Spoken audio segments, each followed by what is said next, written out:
Здравствуйте, уважаемые читатели и зрители Якутского Саха-информационного агентства. Сегодня в Якутске стартовали всероссийские штабные учения по гражданской обороне. Всего по республике будет задействовано более 50 тысяч человек. В самой столице нашей республики 25 объектов будут проверены на готовность. В состав группы входит 2 человека, сотрудник отдела радиационного контроля и сотрудник отдела геохимии и гидрохимии. Основные задачи учреждения у отдела радиационного контроля — это выезд на место загрязнения, определение санитарно-защитной зоны поисковым дозиметром МКС-08А, и также для отбора проб и более точной дозиметрии у нас имеется карманный дозиметр МКС-6130.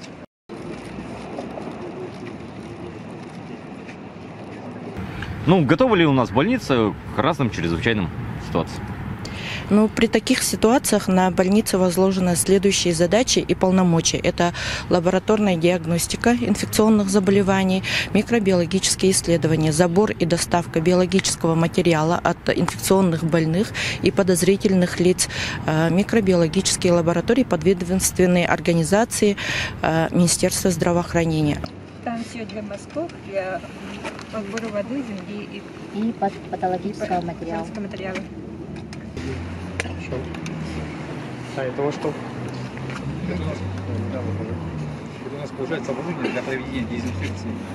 Вот у нас для помещения это работает у нас от розетки на 220. Это можно уже использовать в нулевых условиях. Получается она бензиновая на аккумуляторе.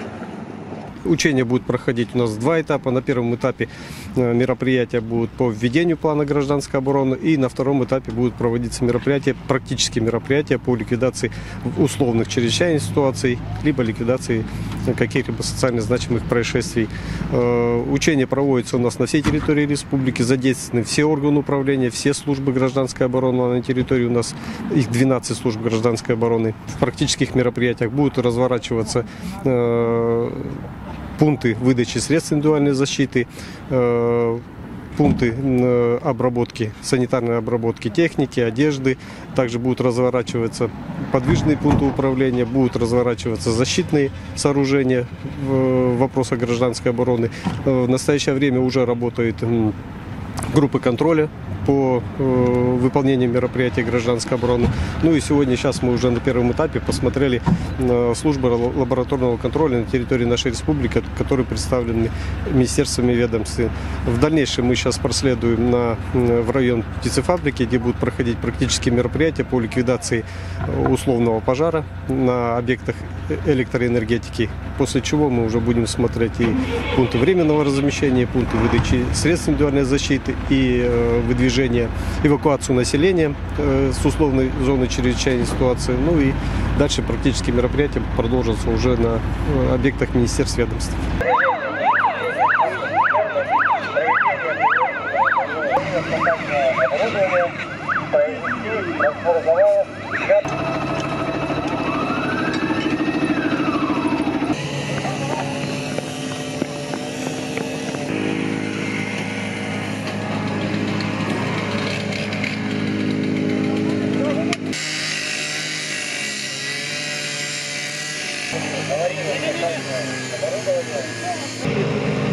В результате спасательных работ после проведения разведки на наличие людей и зданий РТП-2 дает распоряжение спасателям ранее отделением 2 и 5 спасательной части.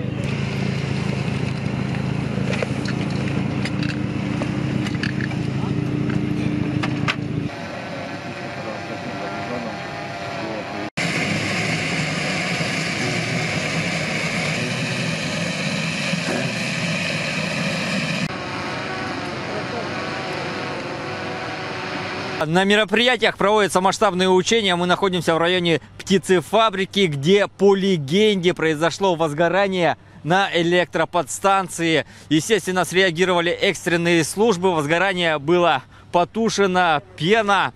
Было 2 пострадавших, так называемых. К сожалению, один из них погиб, другого удалось откачать. Приехали медицинские службы, полиция, пожарные, спасатели. проводится все по-настоящему.